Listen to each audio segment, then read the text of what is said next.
is the 80s Show on iHeartRadio. Say ho, ho, say ho, ho, ho, ho. Let's start the show. Let's start the show. Come on, let's go. Come on, let's go. Say ho, ho, say ho, whoa, ho, whoa. Let's start the show. Let's start the show. Let's start the show. Let's start the show. So I think one of the biggest problems, and it's not even a problem, it's something that's a tad unfortunate with the way our political system works in this country and in most countries. Politics, bureaucracy, call it what you want.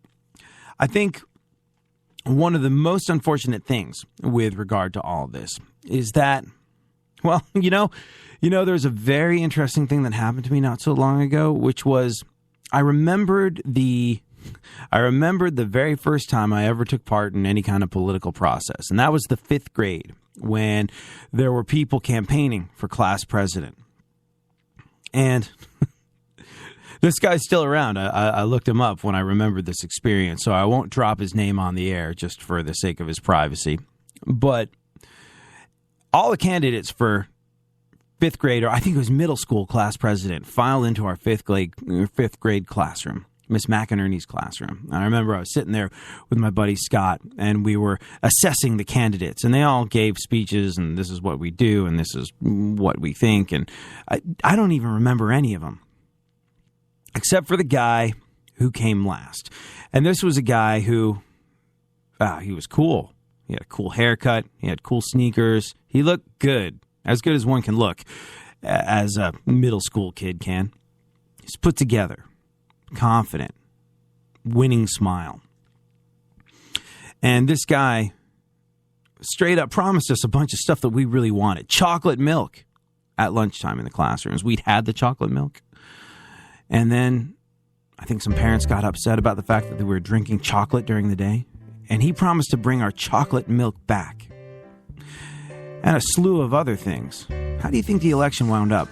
It was an interesting and illuminating experience for someone in the 5th grade, and I'll share the results of it with you shortly.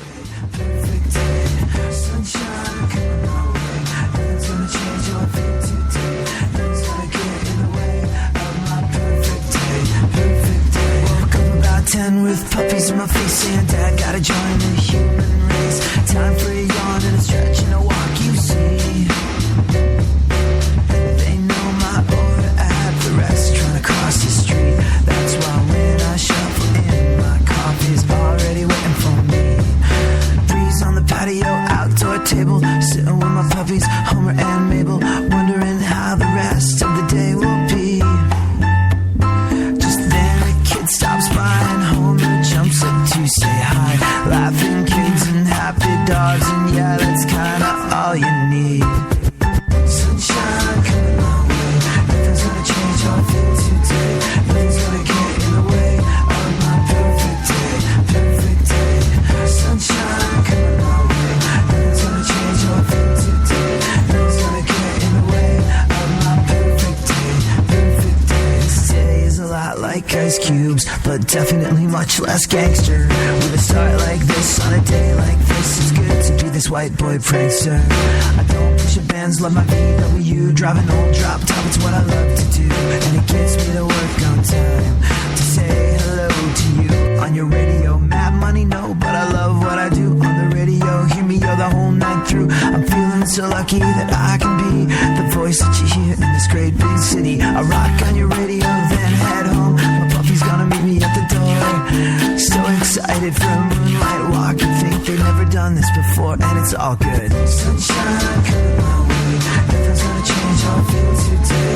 Nothing's gonna get in the way of my perfect day, perfect day. Sunshine coming my way, nothing's gonna change how I feel today. Nothing's gonna get in the way of my perfect day, perfect day.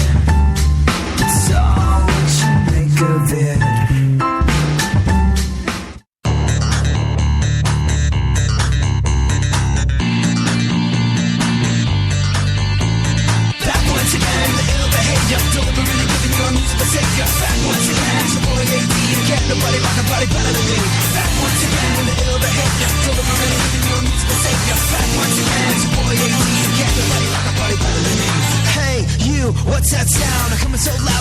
radio dial ADV, getting down when you're rocking the jams. Here I am, going back once again. I'm ruling all city like a... So as I was saying, there's one thing about the political process in this country and pretty much all countries and most bureaucracies in the world that's really unfortunate. I mean, there's many things that are really unfortunate, but one thing in particular that comes to mind on this particular day as I ponder the words of Ralph Waldo Emerson. Which words? Well, we'll get to that. But I think there's a lack of transparency in government. And it's not like you can demand transparency and it can be given to you. There's so much going on. Politicians do a job. And the inner workings of that job are things that, well, you know, even if we wanted to, we probably couldn't concern ourselves with every last piece of excruciating minutia of what they're doing on a day-to-day basis.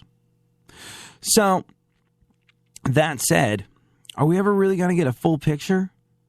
No, probably not. Not unless we have all the time in the world on our hands, and, well, then we wouldn't have a life of our own, so what the hell are we doing? But let me go back to the 5th grade. My first time ever participating in any sort of political process was voting for the middle school class president in the 5th grade. And don't remember any of the candidates except this one guy at the end who, well, as much as a middle school kid can have it together, this guy had it together. He looked sharp, winning smile, cool haircut. Had, I don't know. I can't remember exactly what they were, the kind of sneakers he was wearing, but I remember thinking those are the kind of sneakers I want. And pretty much everybody was thinking those are the kind of sneakers I want because we were all 5th graders. And I think this guy was in the 8th grade. He was on the precipice of high school. And so he was older. He had a little bit more authority. He looked flashier. He had it more together. He had a winning smile. And not only that, but he had an idea of what it was we wanted. Chocolate milk. Chocolate milk was really the cornerstone of this kid's campaign.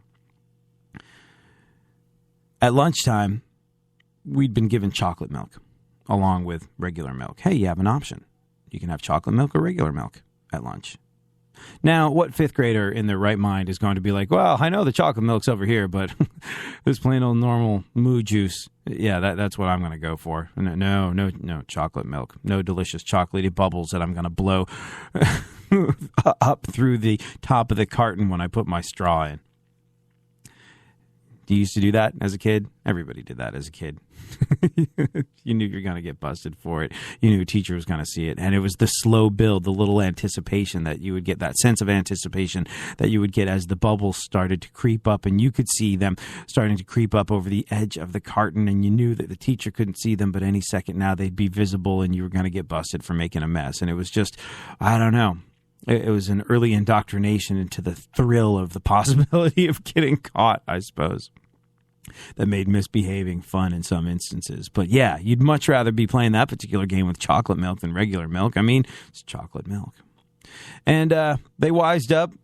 They realized, hey, if we put chocolate milk out, that's all kids are going to be drinking, and we have all this regular milk we're paying for too, and some of the parents are a little upset that we're, feeding them good stuff and want them to just have regular milk. My mom didn't allow me to have chocolate or sugar. No artificial colors, no artificial flavors, no chocolate. Meh. So when I got chocolate milk at school, oh boy, happy times were here again. The back of my head about blew off when I first walked into that lunchroom and saw. I was like, wait a second, hold up. We get chocolate milk? Flippin' sweet. So the chocolate milk was a big deal. And then it was taken away from us. And this guy that was running for class president was like, I want to do things that are going to make you happier with your school experience. Things like getting chocolate milk back in the lunchroom. And we all went, hold up. The chocolate milk could come back to the lunchroom if we vote for this guy. Nobody else made this a cornerstone of their campaign.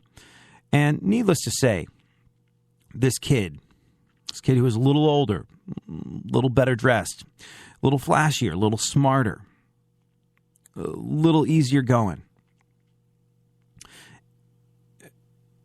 who promised us the chocolate milk in the lunchroom, won the election by a landslide.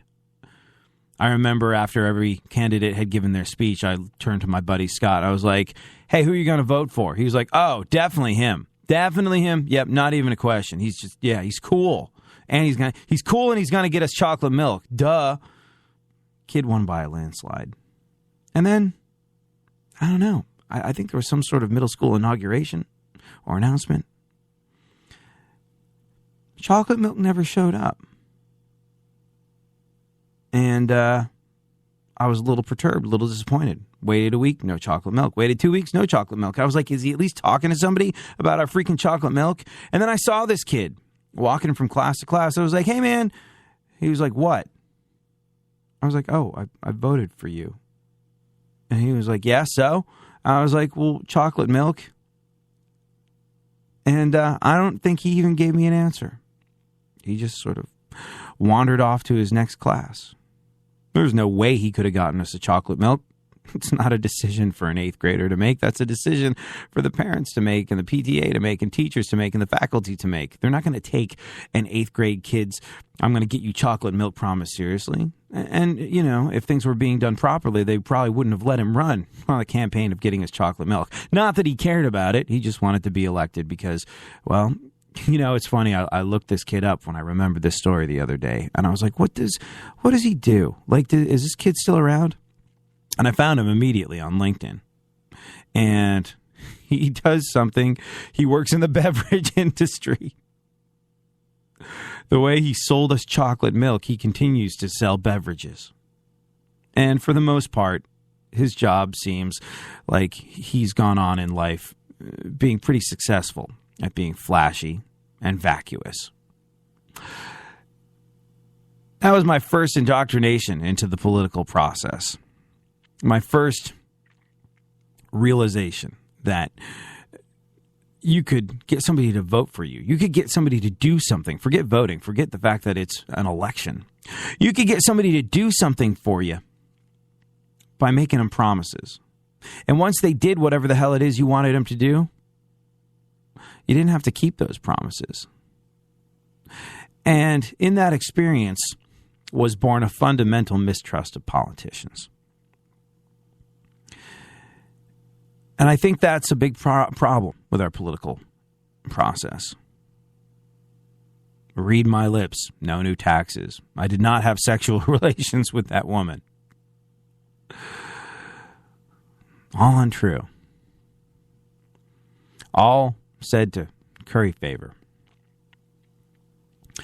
And I don't know that I have a solution for it.